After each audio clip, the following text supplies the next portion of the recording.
ijambo nobabwira nuko ikintu ca mbere kwisi kizimvye n'ubutumwa bwiza.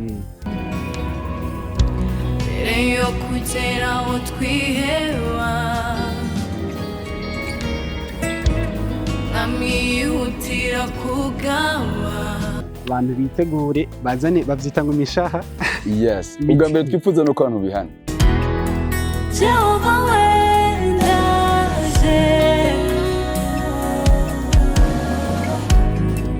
iwawe niho nuriza.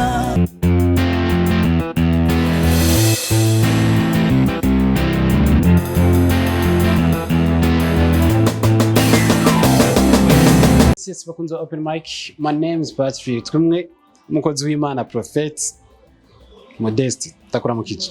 Turabaramukije cyane Imana bamugisha. Turi mu kibanza ca Vestine aho nyenize nazobera igiteramo ca Vestine na dorcas tariki 2023. Bimeze gute ipanze gute amatike izo ari meze gute muri rusange? Tariki 2023 turabatumiye.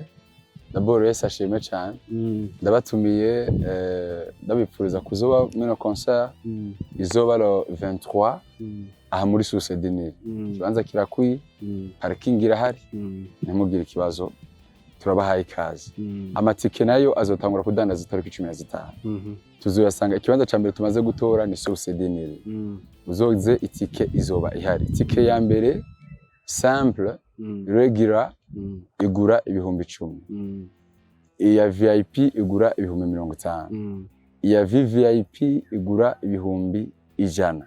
Ariko kubera ko mumbese ko ico twabishize hasi n'uburyo twa twarakoresheje urashobora kurenza ko kubera ko ubishatse kugira bino bintu bize byame biba.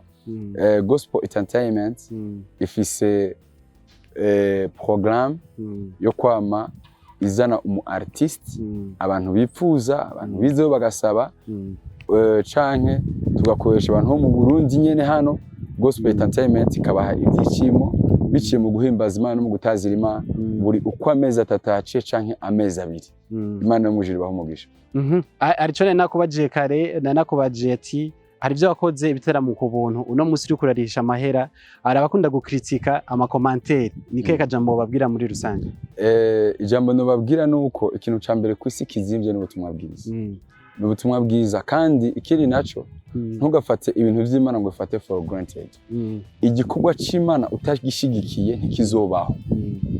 Ntikizobaho kuko podium yafashe ku mafaranga n'ibindi byose uzobona biba byafashe ku mafaranga. N'uwo muririmbyi ntidushaka kumuhagurutsa mu gihugu cy'u Rwanda afise ico twakwita management tutatanze amafaranga. Umuririmbyi ntuzomuzana mu gataro ngo bikunde nakwemerera. So duteza gufata izo ndege zizana abo baririmbyi. So rero bisaba amafaranga. Ibyo rero bisaba amafaranga.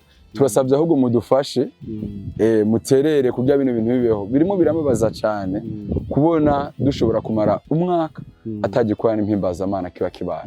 Ariko ugasanga bya bindi byo kusimwe biraganza kuko ikirere n'ikirere. Muze tuganze ikirere twese duhagurukire rimwe tuzane praise and worship mu bantu. So reka ndagushimire cyane Imana iguhezagire mu bikorwa uri kuragira hamatsuza turerekana pare etape ko ibikorwa biko biragenda. Abantu bitegure bazane bavyita ngo imishaha. Yes, ubwa mbere twifuza no kwantu bihana. Yes. Nibaza kari ko kizo baho ari bihe vyiza yego cyane gukira no gukiranuka cyane. Imana bahezagire. Kandi ikintu babwira umuntu agwaye please muze muzane tuzomusengera.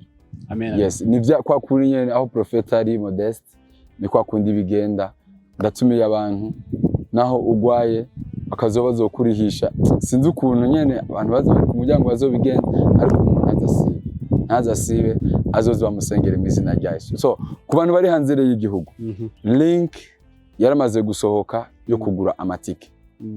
Live ntizoca kuri Facebook ntizoja kuri YouTube nta namwe izoja.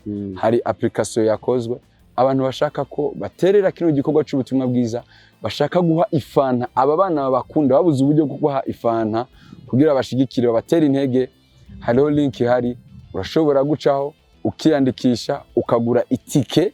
Hariho tike ziri ko hariho tike ya 20000 hakabona tike ya 10000.